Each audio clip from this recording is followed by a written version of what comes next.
네, 시장의 흐름이 아주 다이나믹합니다. 비트코인이 6만 달러 부근까지 꽂았다가 지금 살짝 다시 반등한 모습을 보여주면서 6만 3천 달러, 4천 달러 그 부근 사이에서 지금 움직여주고 있습니다. 며칠 전까지만 하더라도 7만 달러 위에 있었다가 빌어먹을 이란 이스라엘 전쟁 이슈가 위험자산 시장의 직격탄으로 작용을 하면서 전쟁 충격파가 지금 비트코인의 시세 자체를 완전히 한번 뒤흔들고 있다. 뭐 이렇게도 바라볼 수 있는 상황. 그런데 이 전쟁 리스크라는 것이 어떤 식으로 돌아가느냐에 따라서 조금 더 후퇴 하방 압력으로 작용할 가능성도 열어둘 필요는 있다. 뭐 이 정도 상황 생각해 볼 수 있을 것 같습니다. 공포 탐욕 지수는 하루 전과 동일한 72를 기록하면서 탐욕 단계가 이어지고 있습니다. 비트코인 도미넌스 상황이 지금 되게 재밌는데 56%를 뚫어내면서 지금 3년 최대 수치를 확인해 주고 있습니다.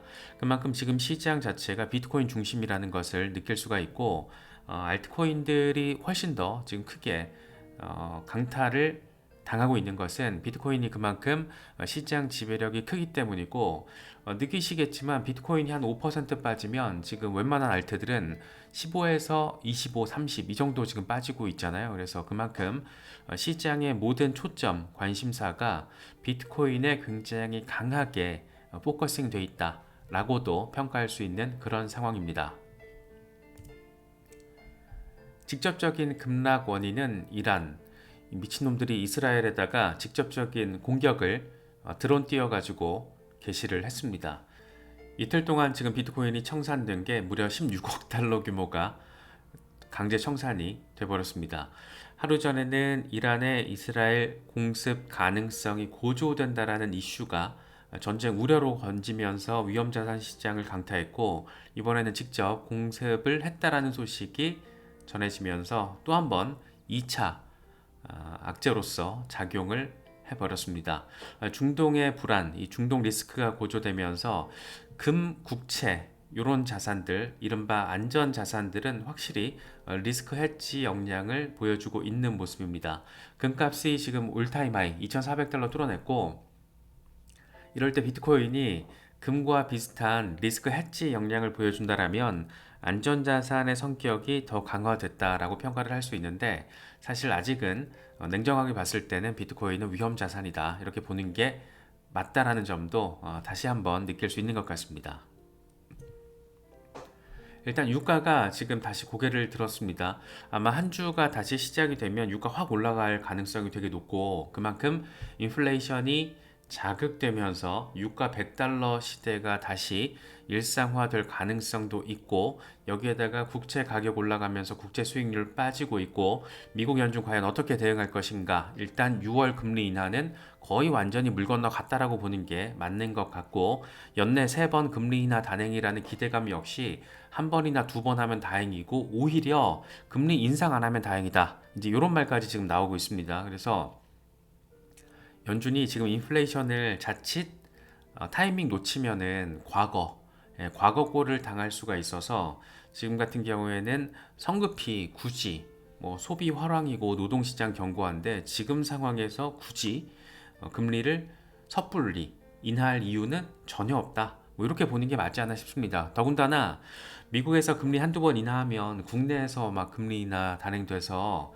자산 시장이 갑자기 유동성 커질 거라는 어떤 기대감에 대해서 이야기를 하는 경우도 있는데 그럴 가능성 낮습니다. 지금 이미 금리 역전차돼 있고 지금 최근에 우리나라 원달러 환율 상황만 보면 그런 거 충분히 알 수 있죠. 다른 나라들도 지금 환율 악재를 겪고 있는데 우리나라가 유독 심합니다. 그만큼 지금 벌어지고 있는 상황을 미국이 금리 인하니까 우리나라 금리 인하해서 뭐 자산 시장에 돈 둘 것이다 뭐 이런 소리는 거의 걸으시면 된다라고 저는 좀 바라보고 있어요. 그래서 시장이 기대했던 어떤 금리 인하에 대한 기대감은 시간이 갈수록 꺾일 가능성이 더 높아졌다라는 것을 이번에 지금 이란 이스라엘 전쟁 요 이슈를 통해서도 한 번 더 생각을 해볼 수 있을 것 같습니다.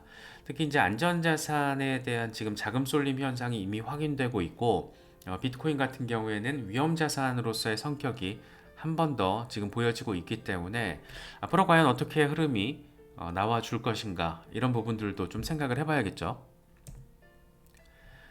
사실 시장을 조금 경험을 해보신 분들은 과거 러시아 우크라이나 전쟁 이 당시 상황과 이번 이란 이스라엘 전쟁 당시 상황을 비교하면서 생각을 해보시는 경우도 많이 있을 것 같습니다. 당시에는 러시아가 우크라이나 때렸을 때 전쟁 발발했을 때 그때 비트코인 10% 정도 훅 하고 꺼졌었죠. 그때 이제 비트코인과 S&P 500의 흐름인데 이번 같은 경우에도 사실 이란이 이스라엘 전쟁 발발했다라는 미디어 리포트들이 나오기 시작하면서 비트코인 10% 꼬라박은 거거든요. 근데 과거 당시에 러시아 우크라이나 상황을 생각을 해보면 10% 하락 이후에 며칠 뒤에 회복이 됐었었고 오히려 전쟁 리스크로 인해서 러시아에서 비트코인 가격이 올타임 하이를 기록하는 되게 재밌는 모습도 일시적으로나마 펼쳐지기도 했습니다. 그래서 이 전쟁이라는 리스크가 아직은 이 자산의 성격이 위험 자산의 성격과 안전 자산의 성격 두 가지를 이 케이스 바이 케이스 형태로 지금 보여주고 있다 보니까 다소 조금 혼란스러운 부분도 있죠. 그것도 분명히 사실입니다. 그런데 이번 같은 경우에 또 과거처럼 러시아 우크라이나 전쟁 발발 직후 상황과 비슷하게 반복이 될 가능성도 그래서 생각을 해볼 수 있다는 거고 그렇기 때문에 지금의 상황 자체를 너무 쫄아가지고 뭐 던질 필요가 있을까 뭐 개인적으로는 좀 그렇게 좀 바라보는 입장인데 뭐 이런 점들도 함께 고려를 해보시면 더 좋을 것 같아요. 케빈 스펜슨 같은 경우에는 이런 얘기를 합니다. 오늘의 이벤트가 비트코인 추세에 어떤 영향을 불러일으켰고 어떻게 변화시켰을까? 변화된 건 없다. 라는 점을 주간 차트를 통해서 이야기를 하고 있습니다. 여기서 말하는 오늘의 이벤트는 이란 이스라엘 공습을 이야기하는 거고 주간 차트를 봤을 때는 여전히 포물선형 잘 만들어지고 있다. 급등 리테스트, 급등 리테스트. 이 밑으로 지금 빠지지 않았다라는 얘기를 하는 거죠. 그만큼 받쳐주고 있는 수요가 있다. 바이더딥에 대한 수요가 지금 존재하고 있다라는 거. 이 페이퍼 핸드들이 막 겁에 질려서 던질 때 스트롱 핸드 내지는 다이아몬드 핸드 플러스 기관들은 지금 손바뀜을 진행을 하면서 바이더딥을 하고 있다. 뭐 이런 얘기를 지금 맥락적으로 또 하고 있는 거죠. 리얼 비전 그룹의 CEO 모건 스탠리 출신, 골드만삭스 출신이죠. 라울 팔 이런 얘기합니다. 암호화폐 시장에서 35% 하락이 정상적이라는 것을 기억해라. 앞으로 더 많은 하락이 있을 것이다. 강세장의 임무는 당신을 내던지는 것이다. 손바뀜 얘기하고 있는 거죠. 강세장이 되면 거대 자본 세력들은 개미 털기를 할 수밖에 없다. 그래서 35%, 40% 이렇게 공포스러운 숫자를 보여주는 하락세를 이끌면서 개미들 떨어져 나가게 만들고 그거를 거대 자본이 바이더딥을 하면서 비트코인 가격, 암호화폐 가격을 끌어올리곤 했다. 역사적으로 그래 왔다라는 점을 지금 수치적으로 이야기를 하고 있습니다. 이 양반 같은 경우에는 기관 대상으로 이제 자문을 해주는 사람이죠. 기관들한테 이제 투자 자문 해주는 사람인데 뭐 35%, 40%요 정도 조정이 과거에는 일상적이었다라는 점들 우리 뭐 수십 번 짚어봤으니까 이제 대부분 인식적으로는 잘 생각을 하실 텐데 이게 문제는 뭐냐면 머릿속으로 인식적으로는 잘 생각을 하는데 내 가슴, 내 심장은 벌렁벌렁 한다라는 거죠. 누가 뭐 마이너스 35% 이런 거 바라보고 기분 좋을 사람이 어딨어요. 개미 현물 투자자들이. 그런데 어쨌든 이런 게 일상화된 시장이었고 그나마 지금 이번 사이클 같은 경우에는 비트코인 현물 ETF로 인해서 폭이 커봤자 20%잖아요 지금 2023년부터 계산을 하면 그래서 그런 점들도 좀 참고하시면 도움이 될 수 있지 않나 생각됩니다. 벤자민 코엔은 이런 얘기를 합니다. 비트코인이 지금 이번 사이클 고점 대비 16% 하락했는데 지금까지는 정상적인 하락세다. 이번 사이클은 20에서 22% 정도의 하락 몇 번 있었다. 이번에는 더 큰 하락으로 발전 가능성도 있지만 여전히 정상적인 하락세다. 이런 얘기를 하고 있습니다. 더 큰 하락세로 발전 가능성이 있다는 것은 전쟁 리스크 상황에 따라서 이 어떤 분위기에 따라서 추가적으로 더 꼬라박을 수도 있다는 거죠. 저도 오늘 아침에 의미 있는 수준으로 개인적인 기준에 있어서는 의미 있는 수준으로 추가 매수를 어제 오늘 단행을 했는데 심장이 쫄깃쫄깃해요. 이거 맞나 싶기도 하고 분명히 여기서 더 빠질 수도 있는데 라는 걸 염두에 두고 이제 분할 매수를 하고 있는 건데 더 빠질 가능성이 있죠, 당연히. 그런데 과거 상황을 보면 이런 정도의 전쟁 리스크, 특히 이제 가장 최근이 러시아 우크라이나잖아요. 봤을 때 며칠 뒤에 이렇게 딱 급반등이 또 나오는 거를 경험적으로 느꼈던 걸 또 되짚어 보면 전쟁 리스크라는 게 어쩌면 지금 개미들에게는 기회가 될 수 있다라고 저는 개인적으로 생각을 하는 거죠. 근데 이제 그렇게 생각을 안 하시는 분들도 계실 거고 전혀 동의가 안 되는 분들도 계실 거고 적극적으로 동의가 되는 분들도 계실 거예요. 그래서 이거는 시장을 바라보는 관점과 어떤 이 시장에 대한 나름의 기준점, 신뢰 이런 거에 따라서 완전히 다르기 때문에 정답은 분명히 없습니다. 다만 그런데 이 시장을 조금 경험해 보셨거나 시장을 조금 리서치, 공부가 돼 있는 분들은 적어도 오늘 아침에 패닉셀은 하진 않으셨을 거예요. 최소한. 그래서 그런 부분들. 예를 들어서 꼭 추가 매수를 해야 되느냐? 그거는 뭐 개인마다 다 다르죠. 전략적으로 단행하는 사람들도 있을 거고 사실 지금 정도의 분위기는 관망도 하나의 전략이 될 수 있지 않나 싶기도 합니다. 그래서 정답은 없는데 내 정답은 내가 만들어 가야 되는 거고 그런 부분들도 종합적으로 고려하시면서 투자 스탠스를 조금 더 디테일하게 다각화하기에 굉장히 좋은 시점이 아닐까 싶어요. 그리고 이 정도의 급락은 앞으로 강세장 전반을 통해서 몇 번 더 나올 겁니다. 지금까지 그랬으니까. 과거의 패턴 반복을 전제로 깔자라면 그때마다 나가 떨어질 수는 없잖아요. 그때마다 패닉셀 하면은 내가 정말 어렵게 구축한 내 소중한 시드 머니가 자꾸 줄어드는 결과인 건데 그럴 거면 투자 뭐하러 해요? 그냥 새마을 금고 가야지. 그래서 항상 조금 이런 리스크를 정말 리스크 그 자체로만 받아들이면은 견디기 힘든 시장인 것 같아요. 위험자산 시장이라는 게 뭐 주식 시장도 마찬가지죠. 그래서 약간 담대한 마음이 필요하지 않나 싶기도 합니다. 젤레는 이런 얘기를 합니다. 주간 캔들이 빨강이든 초록이든 그러니까 주간 캔들이 상승 마감하든 하락 마감하든 내 계획은 변함없다. 나는 여전히 붙잡고 있다. 홀딩하고 있다. 그러니까 이 사람은 7만 달러 위에서만 8만 달러 위에서만 이제 조금씩 분할 매도를 하고 그 전까지는 do nothing 아무것도 안 하고 3만 1천 달러 밑에서는 적극적으로 매집을 했다라는 거죠. 매수 구간, 홀딩 구간, 이제 매도 구간인데 이 사람은 매도 구간을 8만 달러에서 지금 16만 달러로 보여주고 있습니다. 저는 뭐 개인적인 생각을 말씀드렸지만 저는 10만 달러부터 20만 달러를 분할 매도 구간으로 지금 준비를 하고 있거든요. 어떤 사람에 따라서는 20만 달러에서 30만 달러가 될 수도 있을 거겠죠. 아니면 누구는 8만 달러 되면은 100% 현금화한다 이런 분들도 계실 거고. 그래서 자신만의 관점을 지금 구축할 필요가 있는 시기이고 지금 이제 막 여기 왔다 갔다 하고 있는 거잖아요. 모든 시장이 왔다 갔다 합니다. 계속 사이클은 왔다 갔다 하고 상승만 하는 사이클 당연히 없죠. 그래서 그런 부분들도 좀 바라보시면서 내 전략을 좀 세우자. 이게 심리적으로 하루아침에 5% 10% 비트코인 빠지고 알트코인 막 30%씩 빠지면 사람이 심리가 어렵잖아요. 어렵습니다. 그렇기 때문에 대응 전략이 미리 있는 게 훨씬 낫더라고요. 요때 되면 한번 생각해 봐야지 이러면은 8만 달러 때 조금 분할 매도 생각해 볼까? 일단 8만 달러 좀 보고 생각해 볼까? 이런 식으로 가면 8만 달러 딱 되면은 10만 달러 갈 것 같은데 그럼 안 움직여요. 그러니까 액션 플랜이 없으면은 그러다가 개미로서의 한계는 어디가 고점인지 모르잖아요. 10만 달러 갈 것 같은데 10만 달러 갔어. 더 갈 것 같은데 근데 10만 달러부터 꼬라 박을 수도 있는 거잖아요. 모르니까 그걸 우리는.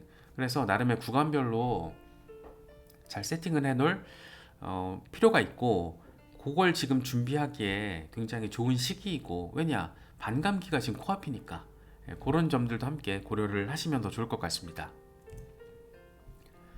요다 같은 경우에는 2017년 마이너스 40% 하락 흔한 일이었다. 이번 사이클에서는 마이너스 20% 정도 하락만으로도 강세가 지속될 수 있는 것처럼 보인다. 그러니까 마이너스 20% 하락은 아무것도 아니다. 아까 요다 같은 사람도 그렇고 그래도 기관 대상으로 얘기를 하는 자문을 하는 기관 투자자들한테 매수 타이밍 알려주는 사람이거든요. 쉽게 말하면 돈 받고 굉장히 큰 돈을 받고 컨설팅을 해주는 거예요. 그런 사람조차도 30% 이상 이런 하락 정상이야 이런 얘기 하고 있잖아요. 그래서 이 시장을 조금 명확하게 알고 대응을 하면 내 마음이 훨씬 편하다. 어차피 투자 시장, 특히 위험자산 시장에서의 투자 전략에 저는 7할 내지는 8할은 심리 싸움이라고 봅니다. 나머지 이런 어떤 개미가 접근할 수 있는 무료 정보에 대한 무료 이슈적인 부분의 데이터는 다 고만고만해요. 고만고만한데 심리를 얼마나 잘 가꿀 수 있을 것이냐, 내 멘탈 케어를 얼마나 잘 할 수 있을 것이냐가 저는 제일 중요하다고 바라봅니다. 실제로 투자해 보시면 아시잖아요. 와, 진짜 다른 거 다 필요 없어요. 멘탈만 딱 굳건히 잡히면은 결국엔 이겨요. 결국엔 시간만 잘 버티는 그 멘탈만 있으면은 결국에 인내심은 페이백 됩니다. 그거는 비트코인도 그렇고 주식시장도 그렇고 모든 역사가 다 보여주잖아요. 위험자산 시장의 역사가. 그래서 그런 부분들 때문에 자꾸 반복적으로 이런 거 짚어보고 있는데 참고 잘 하실 수 있으면 좋겠어요. 더군다나 당장 이번 주에 한 주가 시작되면 어마어마한 이슈 두 가지가 지금 대기를 하고 있습니다. 하나는 비트코인 반감기, 지금 오늘 오전 상황에선 5일 남았다라고 뜨더라고요. 4월 19일. 지금 18일에서 22일 사이에 단행될 것으로 보이는데 그러니까 빠르면 4일 뒤, 늦어도 한 7, 8일 뒤에는 단행될 수 있다라는 거죠. 그래서 비트코인 역사에서 가장 중요한 지금 핵심 이벤트가 이제 다가오는 주에 벌어질 수 있다라는 거, 어마어마한 이벤트죠. 물론 반감기 당일에 갑자기 비트코인 폭등 나오고 이런 건 아니라는 점 이제 우리가 한 열 몇 번 짚어봤잖아요. 그래서 그런 거에 대한 인식은 이미 잘 돼 있으실 거고, 반감기라는 핵심 이벤트를 통해서 비트코인이 물론 반감기 때마다 패턴은 조금씩 차이가 있었지만 결국에는 거대한 포물 선형 랠리를 1년 반에 걸쳐서 진행을 했다더라. 이런 부분. 또 하나, 홍콩 비트코인 현물 ETF, 더불어서 이더리움 현물 ETF까지 승인이 될 거라고, 빠르면 15일, 바로 내일입니다. 그래서 지금 승인 예정이다 라고 블룸버그는 아예 날짜 박았고, 거래 시작 예상 시점은 비트코인 현물 ETF는 4월 말, 이더리움 현물 ETF는 5월 정도로 예상되고 있는 상황. 그래서 라크 데이비스 같은 사람은 이런 얘기를 해요. 미국에서 비트코인 현물 ETF가 출시된 지 3개월 만에 비트코인 가격은 46,000달러에서 73,000달러로 현물 ETF가 끌어올렸다. 아시아가 합류하면 어떤 결과가 나오게 될 것인가? 홍콩 비트코인 현물 ETF, 이더리움 현물 ETF 승인 예정이고, 중국 펀드들 비트코인 현물 ETF 출시 중이고, 이제 우리나라도 거래가 허용될 가능성이 되게 높아졌잖아요. 여러 가지 상황이 지금 미국 월가에서 뜨끈뜨끈한 분위기를 아시아 시장이 지금 이어받을 가능성, 이후에 지금 런던 증권거래소에서 비트코인과 이더리움 ETN 상품이 5월 중순인가 지금 리스팅 될 예정이잖아요.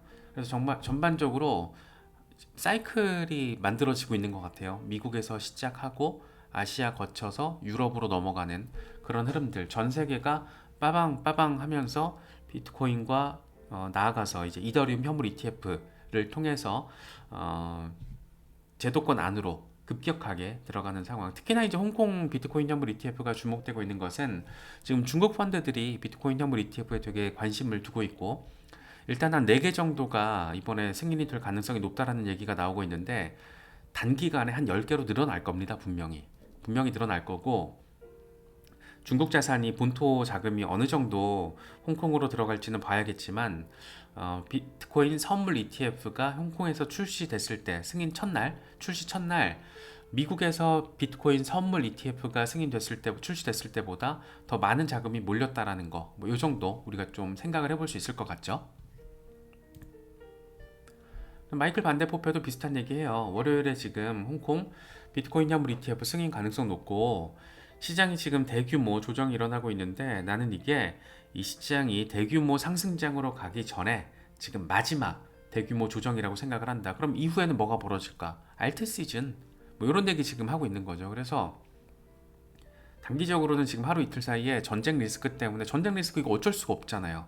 이 전쟁 리스크라는 지정학적인 이슈는 개미로서는 어떻게 할 수가 없어요. 무방비 상태. 그러니까 위험자산 시장에서 투자 수익을 보겠다라고 들어왔을 때 이 정도 리스크는 내가 감당이 된다라는 것을 이미 준비가 됐어야 되는 게 맞습니다. 그래서 지정학적 리스크가 터지면 위험자산 시장은 흔들린다. 이건 어쩔 수가 없잖아요. 뭐 비트코인에 지금 문제가 생긴 것도 아니고 못 어쩌겠어요. 이런 거는 감내해야지. 답이 없습니다. 뭔가 개미로서 할 수 있는 게 있으면은 적극적으로 대응을 하는데, 뭐 개미로서 이 시장에 미리 어떤 전략적인 세팅이 된 사람들은 오늘 같은 날을 바이더 딥의 기회로 뭐 삼았던 사람들도 많았을 거고, 뭐 그런 거죠 뭐. 닥터 프라핏이 조금 직설적인 얘기를 하더라고요.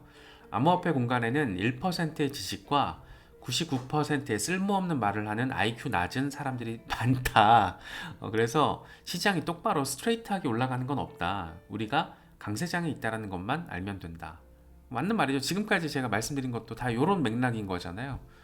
급등했고 어마어마하게 그것도 급등을 했고 살짝 조정 온 거고, 네. 4만 달러대가 갑자기 7만 달러대까지 봤잖아요.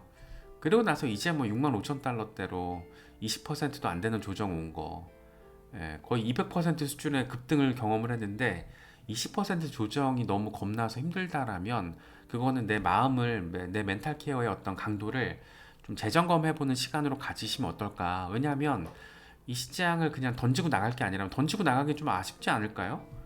지금 막 블랙록 저렇게 막 미쳐 날뛰고 있고 이더리움 기반으로 토크나 펀드까지 지금 출시를 하면서 실물자산 토크나 이슈를 주도하고 있는데 블랙록이 지금 막 이게 좀 겁나서 막 안절부절 못하는 거는 조금 아쉬울 것 같아요.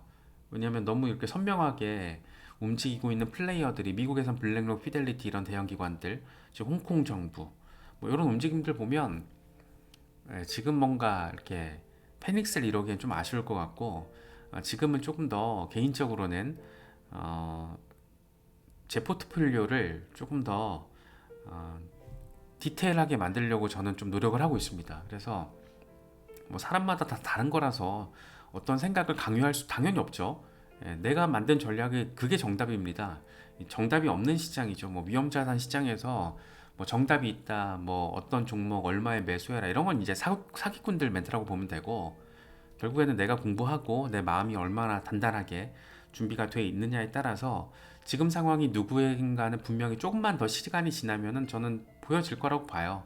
누군가에게는 오늘의 이란 이스라엘 전쟁 리스크가 기회였고, 누군가에게는 정말 아쉬운 후회가 될 거라고 저는 생각을 하거든요.